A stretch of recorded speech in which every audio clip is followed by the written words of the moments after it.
अब यहाँ नहीं आएंगे तो अब यही है कि कीटनाशक का दवा खा के उन्हीं का नाम पर लिख के मैं जा रहा हूँ, वही जिम्मेदार हूँ। कोई रास्ता नहीं है मित्र, संघर्ष करो, वो अलग विषय है। अरे भाई हमारे मैं जाने से अगर छात्र संघ बहाल हो जाता है तो मैं शहीद ही कहा जाऊँगा, आतंकवादी नहीं कहा जाऊँगा।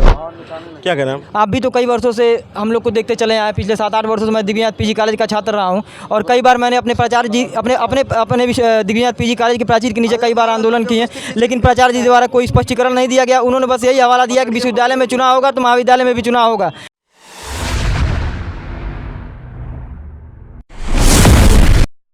कह दिए वो कह दिए। अपने पत्र में भी उन्होंने जिक्र किया है कि पिछले कई वर्षों से शासन से मांगा जा रहा है कि छात्र संघ चुनाव कराया जाए कि नहीं कराया जाए। वो अपने पत्र में स्पष्ट उन्होंने कहा है कि हमने कई बार आपसे मांग की है कि छात्र संघ चुनाव कराया जाए या नहीं कराया जाए।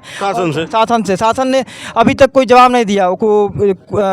डॉक्टर साहब आए थे, बोले हैं कि जो है वहाँ शासन से कोई निर्देश मिलेगा तो हम आगे की प्रक्रिया आपको बताएंगे।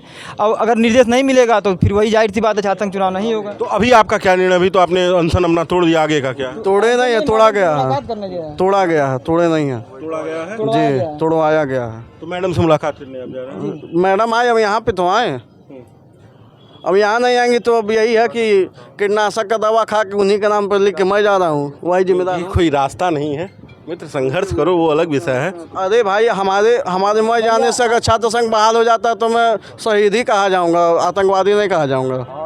क्या कह रहे हैं आप भी तो कई वर्षों से हम लोग को देखते चले आए। पिछले 7-8 वर्षों से मैं दिव्यांग पीजी कॉलेज का छात्र रहा हूं और कई बार मैंने अपने प्राचार्य जी अपने दिव्यांग पीजी कॉलेज के प्राचीर के नीचे कई बार आंदोलन किए, लेकिन प्राचार्य जी द्वारा कोई स्पष्टीकरण नहीं दिया गया। उन्होंने बस यही हवाला दिया कि विश्वविद्यालय में चुनाव होगा तो महाविद्यालय में भी चुनाव होगा।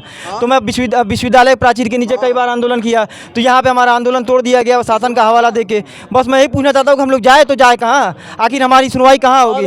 आप गोरखपुर विश्वविद्यालय के छात्र हैं? बिल्कुल जी। और जान जाइए कि मैं यहाँ धरने बैठा हूँ तो लोग कह रहे हैं कि मैं अपना ध्यान खींचा, मैं अपना जान जोखिम में डाल के ध्यान खींचूंगा। तो ये देखिए, पुलिस प्रशासन इनको यहाँ से ले जा रहा है, हटा रहा है। धरने पर ये लंबे समय से बैठे थे, ज़मीन के अंदर अपने आप को इन्होंने रखा था, आधा शरीर इनका ज़मीन के अंदर था और अब ये कुलपति से मिलने जा रहे हैं, मेडिकल परीक्षण के लिए जा रहे हैं, इनको ले जाया जा रहा है। बाकी आप बेधड़क खबर देखते रहिए। इस पर आपकी क्या राय है ये बताइए। देखिए, प्रशासन इनको ले जा रहा है जाँच कराने के लिए, मेडिकली परीक्षण के लिए ले जा रहा है यहाँ पर।